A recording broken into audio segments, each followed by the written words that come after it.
Halo pemirsa, jumpa lagi bersama saya Winda Melantika di Warta Cagar Budaya. Cagar budaya merupakan warisan budaya bangsa yang harus terus kita jaga dan kita lestarikan. Daerah Istimewa Yogyakarta memiliki banyak sekali kekayaan budaya, di antaranya tempat pemujaan, rumah-rumah warga, serta bangunan yang memiliki nilai sejarah yang tinggi.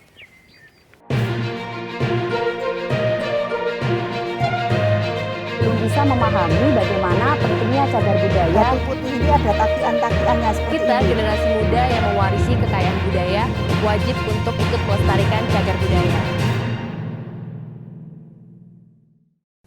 Nah pemirsa, kali ini saya sedang berada di situs Petirtaan Payak, tepatnya ada di Bintaran Wetan, Sri Mulyo, Piungan, Bantul. Saya akan mengajak pemirsa untuk menemui narasumber yang akan membagikan informasi mengenai bagaimana ataupun asal-usul situs ini berdiri. Ikutin saya.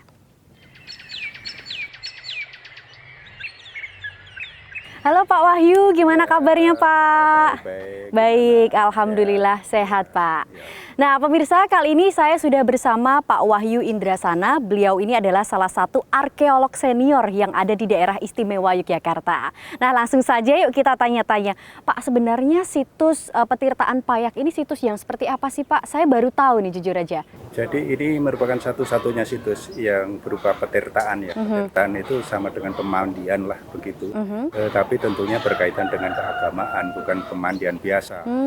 Sehingga ini merupakan satu-satunya di DIY. Kita belum temukan sampai saat ini petirtaan yang lain yang ada di DIY. Artinya ini ditemukan sudah mulai kapan Pak? Ditemukan 79 ya, kalau seingat saya. Kemudian dilakukan ekskavasi atau penggalian pada tahun 80-an. Kalau melihat dari bentuknya ini memang sangat berbeda dengan bangunan-bangunan cagar budaya yang lain. Kalau kita langsung melihat ke bawah bagaimana Pak? Oke, Biar kami lebih jelas ya. Langsung pemirsa kita ikutin saya terus yuk.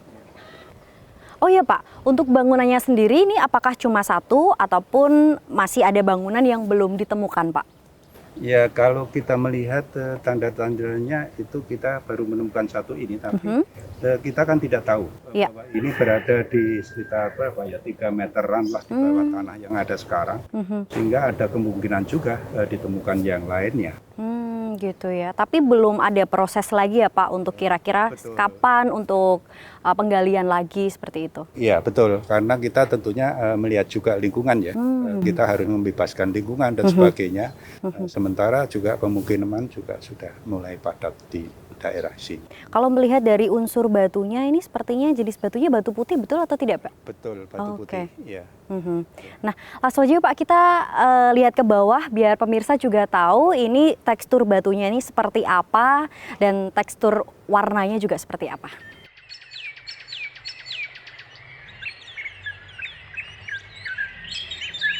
Oh ini ya Pak petirtaannya. Inilah petirtaan Payak. Bagus ya Pak bentuknya, sesuai dengan imajinasi saya Pak. Sebetulnya sederhana, tapi tentunya banyak mengandung hal-hal yang jarang diketahui oleh masyarakat. Petirtaan ini banyak ditemukan di dekat-dekat sungai. Jadi mestinya dulu ini di dekat sungai. Sungai itu ada di sebelah timur, juga ada di sebelah selatan. Sehingga tentunya ini pada bagian yang agak menikung ya, di bagian ini. Dan itu ditemukan pertama kali oleh pembuat bata atau batu merah. Sehingga menemukan struktur ini. Oleh karena itu tentunya nanti kita akan bisa melihat bagaimana struktur ini ditemukan oleh penduduk dan ditangani secara arkeologis. Itu ada bedanya. Ada beda di bangunan ini, ada bedanya terlihat ya Pak ya? Terlihat. Oke langsung aja kita lihat ya Pak ya. Mungkin biar saya juga tahu perbedaannya. Kita mulai dari sisi kanan atau kiri terlebih dahulu Pak? Di kanan. Jadi ketika penemuan pertama dulu di sisi sini. Daerah ini penemuan pertamanya. Yang ditemukan oleh penduduk. Penduduk. Artinya ketika membuat bata itu menggali tanah untuk membuat bata, ditemukanlah ini. Ya. Kemudian untuk perbedaannya bagian apa Pak? Oleh karena itu ketika kita melihat yang ditangani oleh penemu itu banyak terkena cangkul ya, sehingga ada beberapa batu yang rusak begitu, walaupun tidak rusak total tapi rusak sebagian. Tentunya akan berbeda dengan ketika itu digali secara arkeologis, artinya dengan sebuah metode ekskavasi. Kita bisa melihat di sisi yang sebelah barat ini lebih utuh. Terlihat banget ya Pak perbedaannya. Ini kayak lebih rapi, terus nggak banyak nggak banyak cacatnya kali ya batunya Pak. Ya, karena ini yang sebelah sana adalah ditemukan oleh penduduk, sehingga dia tidak mengetahui seberapa sih temuan-temuan di bawahnya, sehingga dia hanya menggunakan cangkul begitu. Sementara yang di sini secara arkeologis, bahkan kadang-kadang penggalian arkeologis hanya dengan cetok. Oleh karena itu mengambil tanahnya sedikit-sedikit, sehingga di sini tidak akan ada artinya cacat ya, cacat temuan. Sementara yang oleh penduduk ya ada cacat temuan. Bahkan ketika itu masih untung, karena ketika ditemukan penduduk belum sampai ke tempat arca. Berarti di sini ada arca. Sehingga ketika ditemukan itu baru di sebelah sana sini? ke arah timur. Oleh karena itu arca yang kita temukan juga masih utuh. Gitu. Dan di bawah arca juga ada batu peripeh ya, ditempatkan untuk menempatkan relik-relik gitu. Jadi ada bijian, kemudian juga ada lempengan logam yang itu ada di bawah arca. Dan setiap bangunan Hindu itu biasanya ada relik atau peripeh itu. Artinya ini sebagai tempat untuk ibadah seperti itu ya Pak ya? Kalau ibadahnya tentunya karena di sini juga ada arca, yang dituju tentunya arca itu untuk sebagai objek pemujaannya. Begitu. Nah, di sini ditemukan arca Siwa. Jadi dengan demikian kita tahu bahwa ini beragama Hindu. Nah kemudian untuk saat ini setelah ini ditemukan kembali ya Pak ya, apakah juga masih ada kegiatan-kegiatan warga yang beribadah di sini atau tidak ada? Tidak ada, karena ketika ditemukan kan ini sudah tertutup, artinya sudah ditinggalkan oleh pemeluknya pada waktu itu. Karena kita ketahui bahwa kerajaan yang ada di Jawa Tengah dan Jogja ini, kemudian sekitar pada abad 10-an itu kan pindah ke Jawa Timur, sehingga tidak digunakan lagi. Oleh karena itu banyak bangunan yang juga runtuh, kemudian juga rusak dan sebagainya, dan baru ditemukan ya sekitar abad-abad ya 17. Berarti selain ada arca di sini, ada apa lagi Pak yang memang perlu kita ketahui Pak? Iya, dari arca itu kan kita tahu bahwa itu arca dari Siwa, artinya dewa utama di dalam agama Hindu. Selain itu juga kita ada saluran air, karena ini petirtaan tadi. Saluran air itu ada di sini, awal keluarnya air. Cukup kecil, tapi kita tidak tahu ini seberapa jauh air itu diambil dari arah tentunya barat laut ya, kalau dari arah sana. Dan air itu juga ada pembuangan. Pembuangannya ada di sini.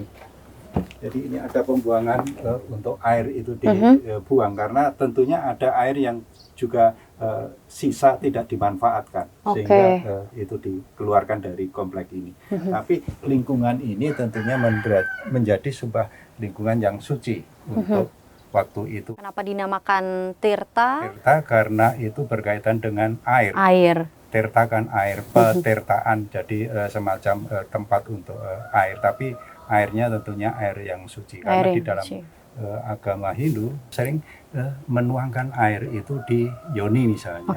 Lingga yoni itu dituangkan air, kemudian ada saluran keluar, dan air yang keluar dari situ itu dianggap sebagai air suci. Kemudian kira-kira diperkirakan ini ya Pak ya, air itu sampai batas mana Pak? Sebelah sini atau sampai sana? Nah ini yang kita tidak tahu, karena kalau melihat kita tidak tahu di luar ya. Artinya ada nggak di luar itu saluran air yang lebih tinggi dari ini, sehingga air itu tetap ada pada ketinggian tertentu. Ya. Karena kita tentunya perlu penelitian, termasuk juga sumber air yang ada di sebelah sana itu dari mana sumbernya. Jangan-jangan di sana ada mata air. Berarti belum sampai ke sana ya Pak untuk penelitiannya? Penelitian belum sampai, ini baru bagian saja dari pertetaan ini. Ya, tentunya perlu penelitian lebih lanjut. Baik, saya sudah cukup jelas ya Pak ya dengan penjelasan tadi ya, apa yang Bapak sampaikan. Mungkin pemirsa juga sudah lebih banyak tahu info-info tentang situs ini ya Pak ya. Ya Pak Wahyu, boleh berikan pesan dan juga kesan untuk terutama para milenial ya Pak ya, ini bagaimana cara agar kita bisa ikut serta melestarikan cagar budaya? Ya, jadi tentunya kita perlu melestarikan ya bangunan-bangunan masa lalu, karena itu merupakan bukti nyata bahwa di masa-masa lalu kita mempunyai kejayaan. Begitu. Oleh karena itu tentunya tugas milenial untuk tetap melestarikan ini, dan juga masih banyak yang perlu digali karena banyak teman-teman yang belum terungkap sampai saat ini. Ya tentunya inilah yang menjadi perhatian kita pada generasi muda untuk bisa meneliti masa-masa lalu melalui benda-benda yang ditinggalkan atau kalau sekarang disebut sebagai cagar budaya. Saya kira itu. Baik, terima kasih Pak Wahyu atas waktunya sudah mau menemani saya berkeliling dan juga berbagi ilmu bersama pemirsa. Semoga ini semua bisa bermanfaat dan juga teman-teman jadi lebih tahu tentang situs ini. Baik, terima kasih Pak Wahyu. Saya pamit terlebih dahulu ya Pak ya.